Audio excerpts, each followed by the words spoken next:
उसने भी दिल मांगा उसने भी मैंने निकार की परदेसी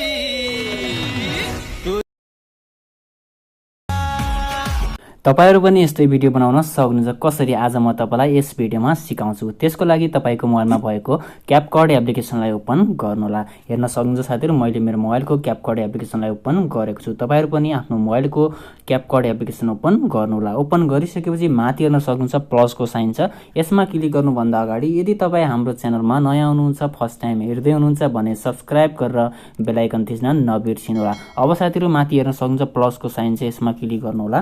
यसमा क्लिक गरिसकेपछि यहाँ फोटोज भन्ने अप्सन छ, यसमा क्लिक गर्नुहोला। यसमा क्लिक गरिसकेपछि अब तपाईले दुईटा फोटो सिलेक्ट गर्नुपर्ने हुन्छ। सुरुमा तपाईलाई मनपर्ने कुनै पनि फेभरेट पर्सनको कुनै पनि कसैको फोटो तपाईलाई मनपर्ने अगाडि जुन फोटो राख्न चाहनुहुन्छ त्यो फोटो सिलेक्ट गर्नुहोला। जस्तै मैले दुईटा हिरोइनको फोटो डाउनलोड गरेको छु। तपाईलाई मनपर्ने कुनै पनि तपाईको फेभरेट पर्सनको दुईटा फोटो सिलेक्ट गर्नुहोला। त्यसपछि तपाईको अरु फोटो सिलेक्ट गर्नुहोला। टोटल गरेर तपाईको 14 वटा फोटो सिलेक्ट गर्नुहोला। जस्तै अब त्यसपछि मैले मेरो फोटो सिलेक्ट गरे। सुरुमा तपाईलाई मनपर्ने कसैको फेभरेट पर्सन, तपाईको मनपर्ने कुनै पनि हिरो हिरोइन जसको पनि फोटो सिलेक्ट गर्न सक्नुहुन्छ।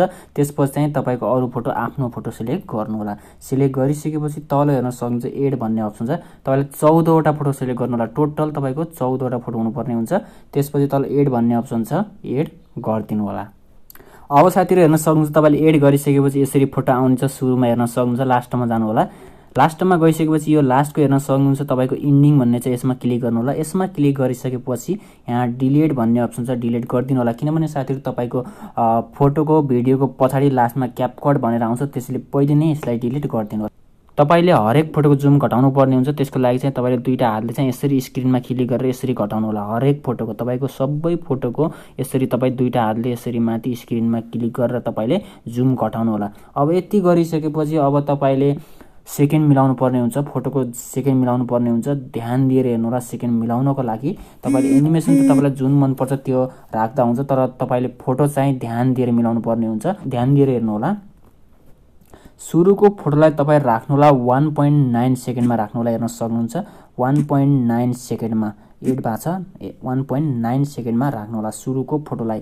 त्यसपछिको फोटोलाई राख्नु होला 2.0। हेर्न सक्नुहुन्छ त्यसपछिको फोटोलाई 2.0 मा राख्नु होला।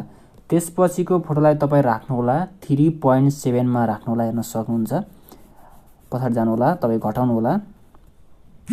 तपाई राख्नु होला 3.7 मा। हेर्न सक्नुहुन्छ मैले 3.7 मा राखेको छु। अनि त्यसपछिको फोटोलाई राख्नु होला तपाई 3.0 मा राख्नु होला। 3.0 मा राख्नु होला त्यसपछिको फोटो। त्यसपछिको फोटोलाई राख्नु होला 0.5 मा राख्नु होला। हेर्न सक्नुहुन्छ 0.5 मा राखेको छु। त्यसपछिको दुईटा फोटोलाई 0.2 मा राख्नु होला। हेर्न सक्नुहुन्छ 0.2 0.2 दुईटा फोटो है, दुईटा फोटो 0.2। त्यसपछिको फोटोलाई राख्नु होला तपाई 1.2 मा राख्नु होला। हेर्न सक्नुहुन्छ 1.2 मा राख्नु होला। 1.2 मा राख्नु होला। त्यसपछिको 6 वटा फोटोलाई तपाई राख्नु होला 0.2 मा। हेर्न सक्नुहुन्छ 0.2 एउटा, दुईटा, तीनटा, चारवटा, पाँचवटा, 6 वटा फोटोलाई तपाईले राख्नुपर्ने हुन्छ 0.2 मा। यति राखिसकेपछि तपाईको फोटो रेडी भइसकेको छ। अब तपाईले हरेक फोटोमा एनिमेसन लगाउनु पर्ने हुन्छ। एनिमेसन लगाउँदा पनि ध्यान दिएर हेर्नु होला। यदि तपाईलाई मनपर्ने कुनै पनि एनिमेसन लगाउन सक्नुहुन्छ, तर तपाईले यदि मेरो जस्तै गरेर लगाउन चाहनुहुन्छ भने ध्यान दिएर हेर्नु होला। सुरुको फोटोमा क्लिक गर्नु होला। त्यसपछि एनिमेसनमा क्लिक गर्नु होला। एनिमेसनमा क्लिक गरिसकेपछि कोम्बोमा क्लिक गर्नु होला। कोम्बोमा क्लिक गरिसकेपछि पछाडी जानु होला। पछाडी गइसकेपछि हेर्न सक्नुहुन्छ तपाईको यहाँ इफेक्ट छ, हेर्न सक्नुहुन्छ स्लिप एन्ड स्लाइड भन्ने इफेक्ट छ, हेर्न सक्नुहुन्छ। यो सुरुको स्लिप एन्ड स्लाइड लगाउनु होला। त्यसपछि अर्को फोटोमा क्लिक गर्नु होला। अर्को फोटोमा क्लिक गरिसकेपछि यता हेर्न सक्नुहुन्छ स्लिप एन्ड स्लाइड 2 छ, अर्को लगाउनु होला। हेर्न सक्नुहुन्छ तपाईको यहाँ दुईटा हुन्छ, स्लिप एन्ड स्लाइड 1 र स्लिप एन्ड स्लाइड 2 हुन्छ। सुरुको 1 र त्यसपछिको 2 लगाउनु होला। त्यसपछि अर्को फोटोमा क्लिक गर्नु होला। अर्को फोटोमा क्लिक गरिसकेपछि पछाडी जानु होला। पछाडी गइसकेपछि यहाँ ओबल भन्ने इफेक्ट हेर्न सक्नुहुन्छ, यो इफेक्ट लगाउनु होला यो फोटोमा। त्यसपछिको हेर्न सक्नुहुन्छ अर्को फोटोमा क्लिक गर्नु होला। अर्को फोटोमा क्लिक गरिसकेपछि तपाईले यहाँ लगाउनु पर्ने हुन्छ बाइसेक्ट 2 भन्ने इफेक्ट लगाउनु पर्ने हुन्छ। तपाईको इफेक्ट यो इफेक्ट पनि यही छ, हेर्न सक्नुहुन्छ। बाइसेक्ट टु भन्ने इफेक्ट छ, यो इफेक्ट लगाउनु होला। त्यसपछि यो इफेक्ट लगाइसकेपछि अर्को फोटोमा क्लिक गर्नु होला। अर्को फोटोमा क्लिक गरिसकेपछि तपाईले यसलाई लगाउनु पर्ने हुन्छ। लास्टमा जानु होला। लास्टमा गइसकेपछि यहाँ हेर्न सक्नुहुन्छ पेन राइट भन्ने एउटा इफेक्ट छ, यो इफेक्टमा क्लिक गर्नु होला। यति गरिसकेपछि अब अर्को फोटोमा क्लिक गर्नु होला। अर्को फोटोमा क्लिक गरिसकेपछि हामीले अर्को आर्ट लगाउनु पर्ने हुन्छ, ठिक गरिदिनु होला। त्यसपछि इनमा जानु होला। इनमा गइसकेपछि अब तपाईको हेर्न सक्नुहुन्छ यहाँ तपाईको इफेक्ट छ, हेर्न सक्नुहुन्छ तपाईको यहाँ स्विङ बटन राइट र स्विङ बटन लेफ्ट भन्ने इफेक्ट छ, हेर्न सक्नुहुन्छ। यो इफेक्ट लगाउनु होला। त्यसपछि अर्को फोटोमा क्लिक गर्नु होला। अर्को फोटोमा क्लिक गरिसकेपछि स्विङ बटन राइट र लेफ्ट भन्ने दुईटा इफेक्ट हुन्छ, हेर्न सक्नुहुन्छ। त्यसपछि लेफ्ट इफेक्ट लगाउनु होला। त्यसपछि अर्को फोटोमा क्लिक गर्नु होला। अर्को फोटोमा क्लिक गरिसकेपछि तपाईले अर्को इफेक्ट लगाउनु पर्ने हुन्छ, ठिक गरिदिनु होला। त्यसपछि कोम्बोमा जानु होला। लास्टमा जानु होला। लास्टमा गइसकेपछि यहाँ तपाईको छ पेन राइट भन्ने इफेक्ट छ, हेर्न सक्नुहुन्छ। एमा क्लिक गर्नु होला। त्यसपछि हेर्न सक्नुहुन्छ अर्को फोटोमा क्लिक गर्नु होला। अर्को फोटोमा क्लिक गरिसकेपछि तपाईको यहाँ छ डिस्टर्ट राइट भन्ने इफेक्ट छ, हेर्न सक्नुहुन्छ। तपाईले अब हरेक फोटोमा डिस्टर्ट राइट भन्ने इफेक्ट लगाउनु पर्ने हुन्छ। एउटा हेर्न सक्नुहुन्छ, दुईटा डिस्टर्ट राइट भन्ने छ, तीनटा, चारवटा, पाँचवटा, छवटा फोटोमा तपाईले यो इफेक्ट लगाउनु होला। त्यसपछि ठिक गरिदिनु होला।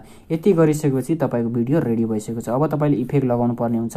इफेक्ट लगाउनको लागि हेर्न सक्नुहुन्छ अगाडि जानु होला। अगाडि जानु होला। त्यसपछि इफेक्टमा क्लिक गर्नु होला। इफेक्टमा क्लिक गरिसकेपछि लास्टमा जानु होला। यहाँ फ्रेम भन्ने अप्सन छ, यसमा क्लिक गर्नु होला। त्यसपछि फर्स्टमा हेर्न सक्नुहुन्छ कलर भन्ने अप्सन छ, योमा क्लिक गरिदिनु होला। त्यसपछि ठिक गरिदिनु होला। तपाईले यसलाई चाहिँ तानेर लास्टसम्म राख्दिनु पर्ने हुन्छ, हेर्न सक्नुहुन्छ। यसलाई चाहिँ तपाईले तानेर लास्टसम्म लगेर राख्दिनु होला। यति भइसकेपछि तपाईको इफेक्ट पनि भइसकेको छ। अब तपाईको यो भिडियो रेडी भइसकेको छ। अब साउन्डको लागि चाहिँ मैले यस भिडियोको डिस्क्रिप्सनमा चाहिँ मैले साउन्ड लिंक दिएको छु, भिडियोको साउन्डको लिंक दिएको छु। त्यसमा क्लिक गरेर तपाईले त्यो साउन्ड युज गर्न सक्नुहुन्छ। त्यो साउन्डलाई तपाईले एड फेभरेट गरेर साउन्डलाई पछि तपाईले भिडियो अपलोड गर्दा त्यो साउन्ड युज गर्न सक्नुहुन्छ। यदि तपाई यो फोटो सेकेन्ड र एनिमेसनमा कन्फ्युज हुनुभयो, तपाईले कुन फोटोलाई कति राख्ने र एनिमेसन कुन राख्ने भनेर कन्फ्युज हुनुभयो भने मैले यस भिडियोको डिस्क्रिप्सनमा सब लेखिदिएको छु। तपाई त्यो एकचोटी हेर्नु होला। हेर्नुभयो भने तपाईले मजाले बुझ्नुहुन्छ, धेरै सजिलो छ। तपाईले मैले फोटो सेकेन्ड र एनिमेसन कुन लगाउने भनेर डिस्क्रिप्सनमा सब लेखिदिएको छु। तपाई त्यहाँ हेर्नुभयो भने सजिलोसँग बुझ्न सक्नुहुन्छ। यति भइसक्यो, तपाईको भिडियो रेडी भइसकेको छ। अब यो भिडियोलाई सेभ गर्नको लागि माथि हेर्न सक्नुहुन्छ एरोको साइन छ, यसमा क्लिक गर्नु होला। यसमा क्लिक गरिसकेपछि एक्सपोर्ट भन्ने अप्सन छ, एक्सपोर्ट गरिदिनु होला। यति गरिसकेपछि तपाईको भिडियो रेडी हुनेछ। Thanks for watching this video. अरु पनि भिडियो हेर्नको लागि यस च्यानललाई सब्स्क्राइब गर्न नभुल्नु होला।